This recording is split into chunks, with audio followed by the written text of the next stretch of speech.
राज्य के बागलकोट गांव का रहने वाला जयरमन एक बेहद ही गरीब लड़का था। उसके पिता खेतीबाड़ी का काम करते, जबकि उसकी मां घर पर ही सिलाई करके बड़ी मुश्किल से 2 पैसे कमा पाती थी। जयरमन भी अपने पिता के साथ खेतीबाड़ी में हाथ बटाता, साथ ही अपनी पढ़ाई भी करता। जयरमन को पढ़ने का बहुत शौक था। वो गांव के ही सरकारी स्कूल में पढ़ता था। पढ़ने में वो बहुत होशियार था और हमेशा ही अपने स्कूल में अव्वल आता था। जयरमन भले ही गरीब था, लेकिन उसके सपने काफी ऊंचे थे। जयरमन अक्सर अपने गांव की ऊंची पहाड़ी पर जाता, जहां वो काफी देर तक बैठकर चांद को निहारता। क्या यार जय, तू रोज घंटों इस चांद को निहारता है, आखिर ऐसा है क्या इसमें? पता नहीं यार, वही तो मैं भी जानना चाहता हूँ। पर हाँ, कुछ तो जुड़ाव है मेरा इसके साथ। तू और तेरी बात है। देर हो रही है, चल घर चलते हैं। तू जा, मैं आता हूँ।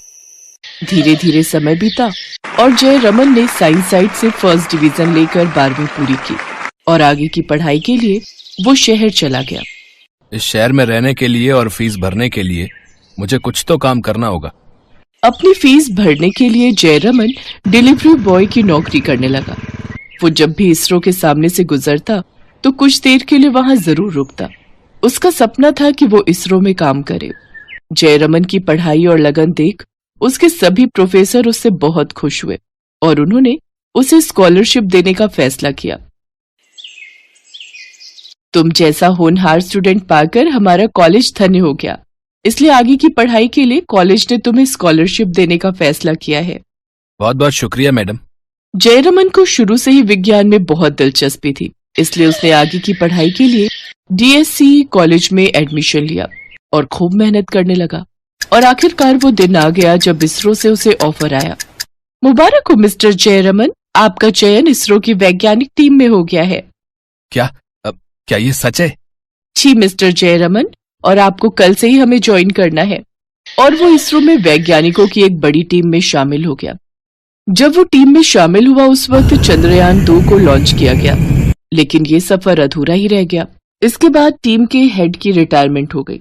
फिर जयरमन ने नए चेयरमैन के साथ मिलकर चंद्रयान 3 की कमान संभाली और फिर चंद्रयान 3 का लॉन्च हुआ। और ठीक 40 दिन बाद चंद्रयान की चंद्रमा पर लैंडिंग होनी थी। उस दिन सभी टीवी स्क्रीन पर नजरें गड़ाए बैठे थे। ओह गॉड, बी विद अस। हे भगवान, अब सब तेरे हाथ में है। बस बस बस सेफ लैंडिंग हो जाए भगवान, मैं 1 किलो बूंदी के लड्डू चढ़ाऊंगी।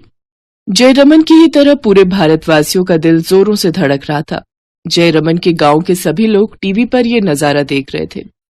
उस दिन न सिर्फ भारत में बल्कि देश भर में लोग टीवी, कंप्यूटर और फोन पर नजरें गड़ाए बैठे थे। 23 अगस्त 2023 को भारत का चंद्रयान जैसे ही चंद्रमा के दक्षिणी ध्रुव की सतह पर पहुंचा, तभी एक आवाज आई, भारत वालों, मैं अपनी मंजिल तक पहुंच गया हूं, मुबारक हो भारत। इसरो के सेंटर से लेकर आम लोगों के बीच तक तालियों की गड़गड़ाहट गूंजने लगी। देश भर में जश्न का माहौल बन गया। भारत के वैज्ञानिकों ने वो कर दिखाया जो करते हुए कुछ दिन पहले रूस तक फेल हो गया। दुनिया में अमेरिका, चीन जैसे तमाम बड़े बड़े देश कभी ये नहीं कर पाए। भारतीय इतिहास रचने वाला विश्व का पहला देश बन गया। इसरो के चेयरमैन और उसकी टीम, जिसमें जयरमन जैसे काबिल वैज्ञानिक थे, भारत को दुनिया भर में गर्व महसूस करवाया।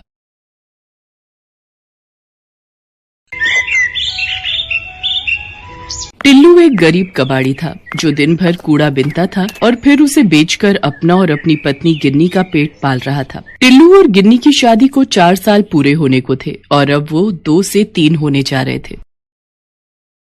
अरे अरे, ये क्या कर रही है गिन्नी? छोड़ इसे। ला मुझे दे, मैं कुएं से पानी लेकर आता हूँ। क्या क्या करोगे आप भी? पहले ही सारा दिन धूप में इधर उधर भटकते रहते हो और अब मेरी वजह से ये सब भी करोगे? तो क्या हुआ? और वैसे भी बच्चा तो हम दोनों का है ना, उसकी खातिर अगर थोड़ा बहुत ज्यादा काम कर भी लिया तो क्या फर्क पड़ता है? फर्क पड़ता है जी। अब मुझसे आपकी ये हालत और नहीं देखी जाती। मेरी मानो तो बच्चे के पैदा होने से पहले कहीं और रहने का इंतजाम कर लो। यहाँ बहुत परेशानी होती है, पानी लेने भी कितनी दूर जाना पड़ता है, और तो और अपनी झोपड़ी के पास कितना घना जंगल है। दिन रात यही डर लगा रहता है कि कहीं कोई जंगली जानवर न धमक पड़े कभी। बोल तो तू ठीक रही है गिन्नी, लेकिन अपनी हालत भी तो तू जानती है ना। कबाड़ बेचकर जो पैसे मिलते हैं उससे खाने पीने का भी ठीक से जुगाड़ नहीं हो पाता। ऐसे में कहीं किराए पर कमरा कैसे लेंगे। माना कि यहाँ थोड़ी दिक्कतें हैं, लेकिन ये जगह जैसी भी है तो मुफ्त की ना। इतना कहकर टिल्लू कुएं की तरफ चल दिया। टिल्लू ने गिन्नी को तो समझा दिया, लेकिन वो खुद को नहीं समझा पा रहा था।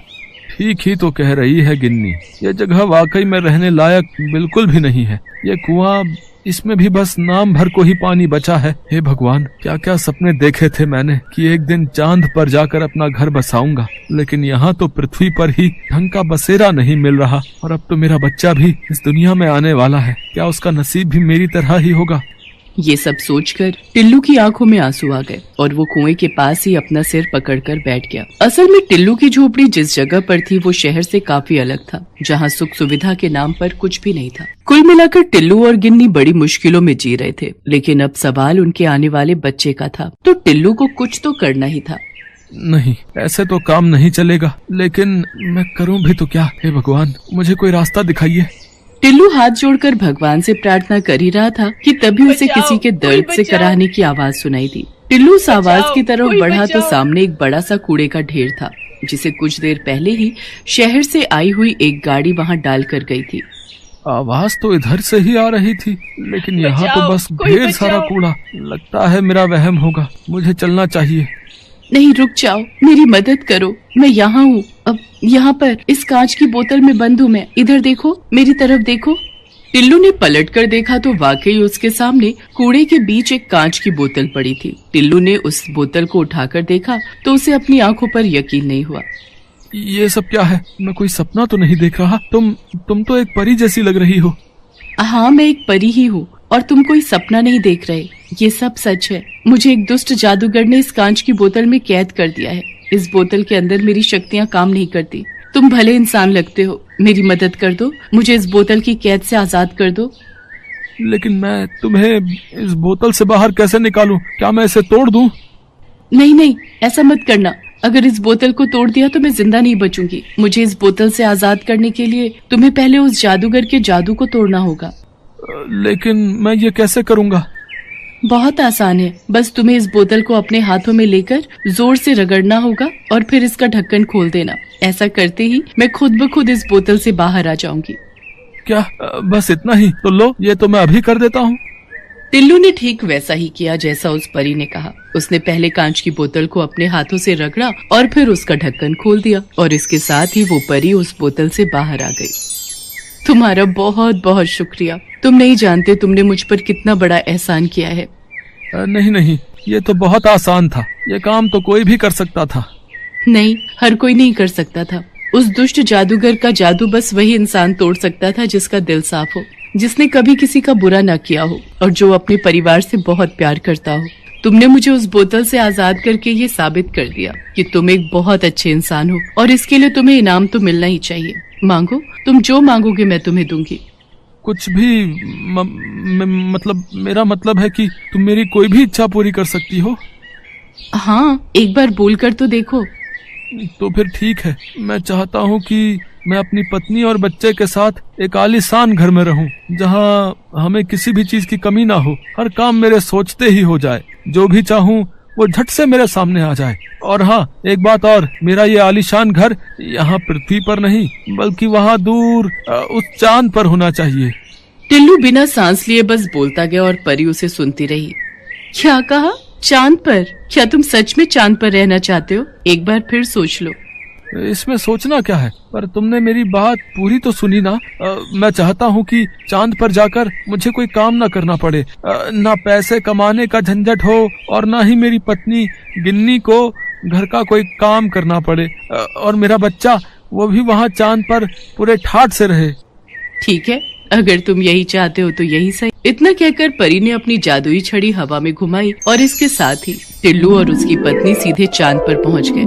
ये क्या हुआ? हे भगवान, ये मैं कहाँ आ गई? शुक्र है कि आप भी यहीं पर हो। पर आप तो पानी लेने गए थे ना? कहाँ है पानी का घड़ा? अरे कहाँ छोड़ा है उसे?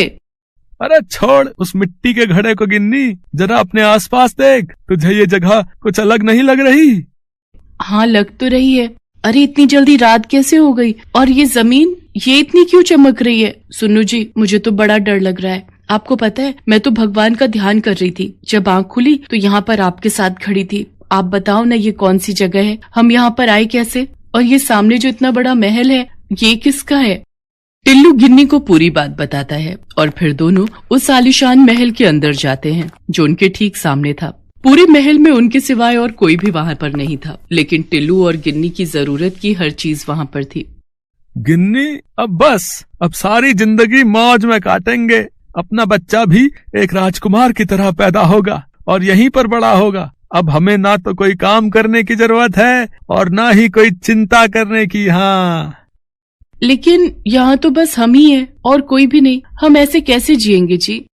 ओफो, तुम औरतों को समझना भी ना बड़ा मुश्किल है। अब बताओ, मेम साहब को चांद पर रहकर भी चैन नहीं है। बात वो नहीं है जी, जरा अपने बच्चे के बारे में भी तो सोचिए। क्या वो सारी जिंदगी सिर्फ हमें देखकर ही बड़ा होगा? यहाँ चांद पर हमारे अलावा कभी कोई रहने नहीं आएगा, तो आखिर हम कब तक इस ऐशो आराम के साथ खुश रह पाएंगे यहाँ? मुझे आराम चाहिए था, लेकिन इतना नहीं कि जीवन का रस ही खत्म हो जाए। लेकिन वहाँ पृथ्वी पर कितनी मुश्किलें हैं, तुझे याद है ना? मुझे सब याद है जी, और मैं ये भी जानती हूँ कि आज नहीं तो कल आप अपनी मेहनत से उन सारी मुसीबतों का हल ढूंढ ही लोगे और हमारा बच्चा भी हमेशा खुश रहेगा वहाँ अपनी दुनिया में। लेकिन गिन्नी, अब हम चाहकर भी इस चांद को और यहाँ बने अपने इस घर को छोड़कर वापस नहीं जा सकते। उस परी से मैं बस एक ही इच्छा मांग सकता था जो मैं मांग चुका हूँ, और अब वो परी कहाँ है मैं तो ये भी नहीं जानता। इतना कहकर टिल्लू उदास हो जाता है, लेकिन तभी वहाँ एक तेज रोशनी होती है जिसके बीचों बीच वही परी खड़ी थी जिसके जादू से टिल्लू और गिन्नी चांद पर पहुँचे थे। परेशान मत हो टिल्लू, मैं तो पहले ही जानती थी कि तुम्हें चांद की ये दुनिया रास नहीं आएगी, लेकिन तुम्हारी इच्छा को तो मुझे पूरा करना ही था। गिन्नी ने बिल्कुल सही कहा, तुम और तुम्हारा परिवार वहाँ अपनी दुनिया में ही खुश रह सकोगे। तो बोलो, अब तुम क्या चाहते हो? चांद पर बना ये आलीशान महल या पृथ्वी पर बनी वही पुरानी झोपड़ी? टिल्लू और गिन्नी ने एक दूसरे की तरफ देखा और फिर फौरन पृथ्वी की तरफ इशारा कर दिया। उनके ऐसा करते ही परी ने अपनी जादुई छड़ी घुमाई और उसके साथ ही टिल्लू और गिन्नी वापस पृथ्वी पर पहुंच गए। लेकिन इस बार काफी कुछ अलग था। टिल्लू की टूटी फूटी झोपड़ी की जगह पर एक छोटा लेकिन पक्का मकान था। पास में ही एक खेत था जिस पर हरी भरी फसल लहरा रही थी। साथ ही साफ पानी से भरा हुआ एक कुआं भी था जो टिल्लू के घर के बिल्कुल नजदीक था। टिल्लू के लिए ये सब उस परी ने ही किया था और ये बात टिल्लू और गिन्नी भी समझ चुके थे। दोनों ये सब पाकर बहुत खुश थे क्योंकि आखिरकार उन्हें अपना सपनों का घर जो मिल गया।